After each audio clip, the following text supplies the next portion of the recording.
சில சாப்பாடெலாம் நம்ம சாப்பிடும்போது இந்த சாப்பாடெல்லாம் நம்ம திருப்பி எப்போ சாப்பிடுவோம், இந்த குழம்பு எப்போ வைப்பாங்கன்னு வீட்டில் ஆர்வமாக கற்றுப்பாங்கல்ல, அந்த மாதிரி தான் இன்றைக்கி வந்து காளான் வச்சு ஒரு சூப்பரான நிறைய ஸ்பெஷல் பொடி. நிறையானா அதுக்காக ரொம்ப கஷ்டப்பட்டுலாம் அரைக்கிற மாதிரி பொடியெலாம் கிடையாது. ரொம்ப சிம்பிள் பொடி, ஆனால் அது நம்ம ருசிக்கு ரொம்ப அட்டகாசமாக கூட்டி கொடுக்கும். அந்த மாதிரி ஒரு ரெசிபி தான் இன்றைக்கி. Simple and tasty. பார்க்கலாமா அது எப்படின்னு?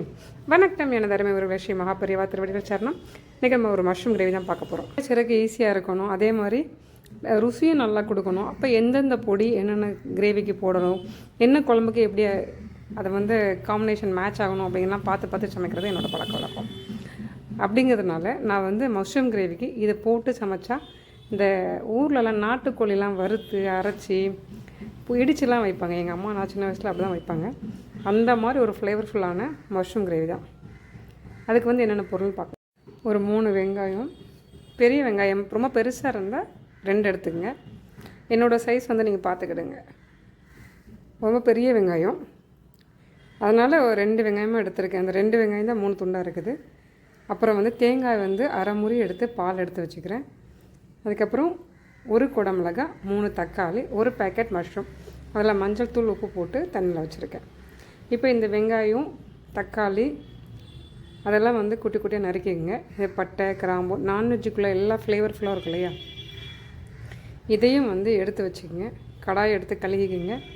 அதில் வந்து இந்த நான்வெஜ் போட வேண்டிய பொருள் எல்லாத்தையும் போட்டுக்கிடுங்க. இந்த மாதிரி ருசியை கூட்டுறதுக்காக நான் சில பேஸ்ட் ரெடி பண்ணுவேன். இப்போது இது தேங்காய் பால் வந்து சோம்பு போட்டு அரைச்சி அதை பிழிஞ்சு வச்சுக்கிறேன். அது வந்து 2 தடவை அரைச்சி எடுத்து வச்சுருக்கேன். அதுக்கப்புறம் நம்ம எண்ணெய் ஊற்றிட்டு அதில் எல்லா அதாவது இதில் வந்து 2 இதுக்காக எடுத்து வச்சுருக்கேன். ஒன்று வந்து கொஞ்சம் பேஸ்ட் மாதிரி அரைக்கணும் வெங்காயத்து கூட, இன்னும் ஒன்று வந்து நம்ம தாளிக்கும் போது பட்டை கிராம்பு ஏலக்காய்லாம் போடணும். 2க்கும் சேர்த்து தான். அதனால் நீங்கள் வந்து அந்த நம்ம எடுத்து வச்சுருக்கோம்ல அந்த அளவில் 2ஆக பிரிச்சுக்கோங்க.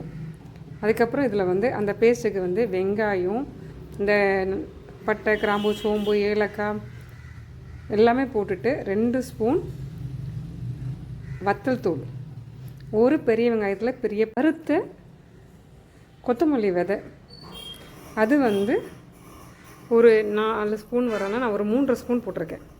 அதுக்கப்புறம் கொஞ்சம் கசகசா, ஒரு பெரிய வெங்காயம், பட்டை கிராம்பு ஏலக்காய் கல்பாசி கசகசா இஞ்சி பூண்டு, அப்புறம் வந்து எல்லாத்தையும் ஒரு பேஸ்ட்டு மாதிரி நம்ம அரைச்சி எடுத்துக்கலாம்.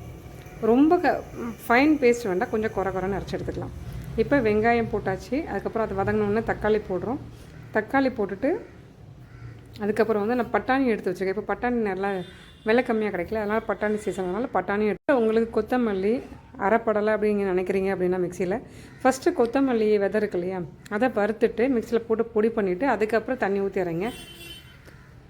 நான் எல்லாத்தையும் சேர்த்து மொத்தமாக அரைச்சிக்கிறேன். இந்த தக்காளி வந்து இப்போ வந்து வர்றது இதில் வந்து ரொம்ப வதங்க மாட்டேங்க, அதனால் லைட்டாக கொஞ்சம் தண்ணி தெளித்து வேக வச்சுருக்கேன். அதுக்கப்புறம் ஒரு 100 கிராம் இருக்கும் பச்சை பட்டாணி, அதை போட்டு அது ஒரு 5லேருந்து 10 நிமிஷம் வதங்கட்டும்.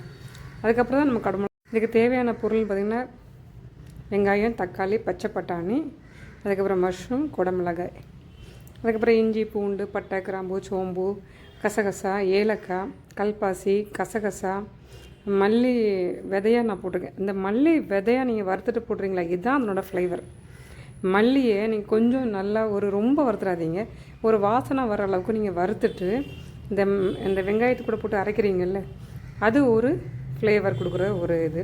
அடுத்து இன்னொரு லாஸ்ட்டாக ஒரு பொடி போடுவேன், அது ஒரு ஃப்ளேவருக்கான இன்னொரு பொருள். அப்புறம் தேங்காய் பால், இந்த 3 சேர்த்து செய்யும்போது நீங்கள் கறி சொல்கிறீங்களா நான்வெஜ்ஜில் மட்டன் சிக்கன் எல்லாமே தூத்து போயிடும், அந்த அளவுக்கு ஒரு டேஸ்ட்டாக. ஒரு 5லேருந்து ஒரு 7 நிமிஷத்துக்கிட்ட இருந்திருக்கும். வெந்ததுக்கப்புறம் நம்ம வந்து குடமிளகாய், 1 குடமிளகாய் நான் எடுத்துருக்கேன். இதையும் போட்டு நல்லா வதக்கிக்கிறேன். இது வந்து ஒரு 5 பேர் அல்லது 6 பேர் சாப்பிட்டுக்கலாம். ரொம்ப கிரேவி ஊற்றி சாப்பிட்றவங்கன்னா கூட 5 பேர் சாப்பிட்டுக்கலாம். அப்புறம் குடமிளகாய் ரொம்ப சீக்கிரம் வெந்துடும் இல்லையா, அதனால் மஷ்ரூம் அப்புறம் லைட்டாக க்ளீன் பண்ணி கட் பண்ணி எடுத்து வச்சுக்கலாம். அப்புறம் இந்த குடமிளகாயும் கொஞ்சம் ஒரு பாதி வெந்த உடனே நம்ம அரைச்சி வச்சு அந்த மிளகாத்தூள் எல்லாம் போட்டு அரைச்சி வச்சுருக்கோம் இல்லையா, அதை போட்டு நல்லா வதக்குங்க. பச்சை வாசனைலாம் போகிற மாதிரி வதக்கிட்டு கொஞ்சம் மஞ்சள் தூக்குங்க. உப்பு தேவையான அளவு ஏற்கனவே தக்காளி வதக்கும் போதே கொஞ்சம் போட்டிருப்பேன். அப்புறம் கடைசியாக செக் பண்ணி போட்டுக்கோங்க. நான் வந்து உப்பு ரொம்ப கம்மியாக சேர்ப்பேன், அதனால் தக்காளி வதக்கும் போதே போட்டேன்னா அதுக்கப்புறம் திருப்பி போட மாட்டேன். அதுக்கப்புறம் இது கொஞ்சம் நல்லா வதங்கினதுக்கப்புறம் நம்ம வந்து தேங்காய் பால் அந்த அப்புறம் வந்து தேவையான தண்ணி எவ்வளவோ அதை விடுறோம். நான் வந்து கொஞ்சம் கெட்டியாக தான் சாப்பிட ஆசைப்படுவேன். நான் தண்ணியாக சாப்பிட்றதுக்கு எனக்கு கொஞ்சம் பிடிக்காது. அதனால் நான் ரொம்ப கெட்டியாக தான் வச்சுப்பேன். இந்த கிரேவி வந்து ஒரு நான்வெஜ் ஃப்ளேவரில் தான் இருக்கும். ஊர்லெலாம் வந்து வறுத்து அரைச்சி குழம்பு வைப்பாங்க. இங்கெல்லாம் நான்வெஜ் அப்படி தான் வைப்பாங்க. அந்த அளவுக்கு ஒரு ஃப்ளேவர்ஃபுல்லாக இருக்கும். அப்புறம் இது வதங்கினதுக்கப்புறம் இந்த தண்ணி ஊற்றி கொஞ்சம் வதக்கிருக்கலையே, வதங்கினதுக்கப்புறம் அப்புறம் தேங்காய் பால் ஆட் பண்ணுற மாதிரி இருக்கும். தேங்காய் பால் வந்து சில பேர் வந்து ஒவ்வொரு ஸ்டெப்பாக ஆட் பண்ணுவாங்க.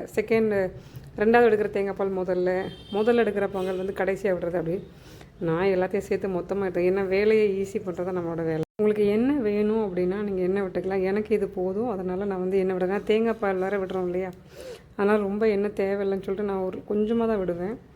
உங்களுக்கு வேணும்னா விட்டுக்குங்க. இப்போ தேங்காய் பால் ஃபுல்லாத்தையும் ஊற்றியாச்சு. கிட்டத்தட்ட ஒரு 300 ml தேங்காய் பால் இருக்கும். நான் ஏற்கனவே ஒரு 100 ml தண்ணி ஊற்றி மிக்ஸி ஜாரில் மிளகாத்தூள் அரைச்சோல்ல அதை வந்து ஊற்றிருக்கேன். அப்போ கிட்டத்தட்ட 400 ml தண்ணி. இது வந்து ஒரு 200 ml ஆகிற வரைக்கும் குறைஞ்சதுக்கப்புறம் நம்ம வந்து மஷ்ரூம் போடலாம். மஷ்ரூம்க்கு வந்து ஒரு நான்வெஜ் ஃப்ளேவர் ஒரு மாதிரி ஒரு ஸ்மெல் வரும். அதுக்கு வந்து கரெக்டான பொடி போடலை, அது வந்து இல்லைன்னா அந்த ஸ்மெல் டாமினேட் பண்ணும். அதனால் மஷ்ரூம் போட்டுட்டு மறுபடியும் வந்து நம்ம ஒரு 5 நிமிஷம் வேக வச்சிடலாம். போட்டுட்டு மூடி வச்சிங்க அப்படின்னா அது நல்லா வேகட்டும்.